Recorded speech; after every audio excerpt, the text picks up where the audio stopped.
صلی علی رسول کریم اما بعد، جب گلستہ کو خون کی ضرورت پڑی سب سے پہلے ہماری ہی گردن کٹی۔ جب گلستہ کو خون کی ضرورت پڑی سب سے پہلے ہماری ہی گردن کٹی۔ پھر بھی کہتے ہیں ہم سے یہ اہل چمن، یہ چمن ہے ہمارا تمہارا نہیں۔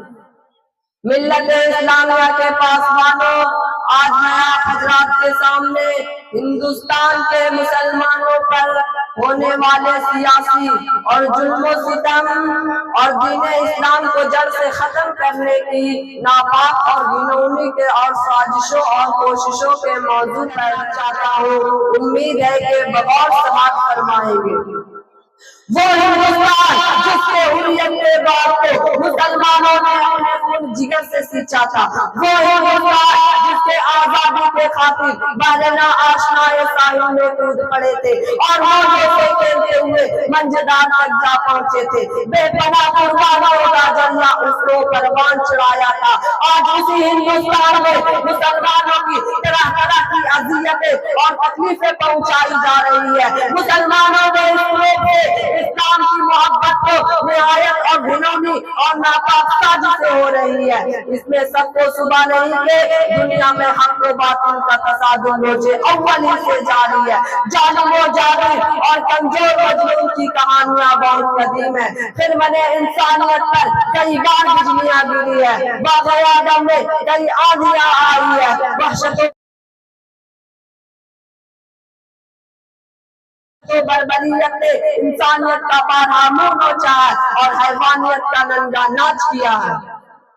اس میں شک نہیں کہ ہم پر مصائب کے پہاڑ ٹوٹ رہے ہیں، ہم مظلوموں بے قصور ہیں، ہمیں فرقہ پرستوں نے ظلم و ستم کا نشانہ بنایا ہے، ہمارے ماؤں اور بہنوں کی عزت و آبرو لوٹی جا رہی ہے۔ برادران ملت، یوں تو ہندوستان میں کسی بھی دور میں مسلمانوں کا حامی کوئی نہیں تھا، لیکن جب سے فرقہ پرستوں نے ہندوستان میں جنم لیا ہے اس وقت سے مسلمانوں کی رہی صحیح سکون و چین چھن گیا ہے، کیونکہ ان فرقہ پرستوں نے وقت مذہب اسلام کی محبت کو ختم کرنے کی نہ جانے کیسی کیسی رچنائیں رچی ہے۔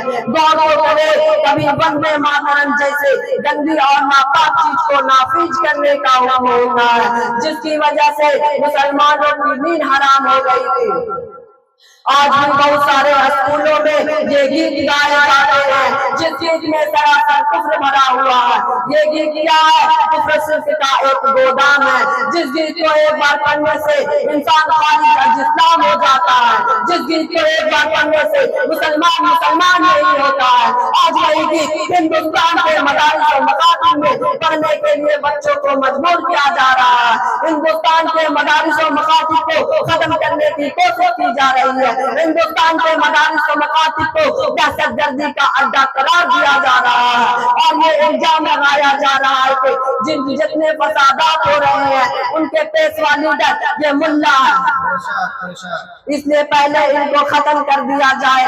اور اس کی آسان صورت یہ نکال دی گئی ہے کہ اب مسلمان کسی بھی مدارس و مکاتب کو نہیں بنا سکتے ہیں، جس کی وجہ سے مسلمانوں کی عبادت گاہوں پر پابندی لگا دی گئی ہے کہ اب مسلمان کسی بھی مدارس و مکاتب کو نہیں بنا سکتے ہیں، نہ رہے گا باس، نہ بجے گی بانسری۔ لیکن شاید ان کو معلوم نہیں کہ ہم مسلمانوں کی جب تک سانس چلتی رہے گی تب تک دین اسلام کو مدارس و مکاتب پر آنچ نہیں آنے دیں گے۔ تیرے دھمکیوں سے خوف کھا سکتے نہیں، تیرے دھمکیوں سے خوف کھا سکتے نہیں، جرم کے آگے ہم یہی تاریخ اپنی یہی اپنا فلسفہ ہم زمانے میں زمانے سے ابھرتے ہیں سدا۔ عزیزان گرامی، اگر وطن ہماری جان مانگے تو جان دیں گے، اگر وطن ہمارا مال مانگے تو مال دیں گے، اگر وطن ہمارا اولاد مانگے تو اولاد دیں گے، اگر وطن ہمارا تن من دھن مانگے تو سب کچھ دیں گے، جو جان مانگے تو جان دیں گے، جو مال مانگے تو مال دیں گے، مگر یہ ہم سے کبھی نہ ہوگا کہ نبی کا جاؤ جلال دیں گے۔ لیکن یہ نہیں ہو سکتا مسلمان نبی کا جاؤ جلال دے، لیکن یہ نہیں ہو سکتا مسلمان آخرت کو چھوڑ کر دنیا کی ترجیح دے۔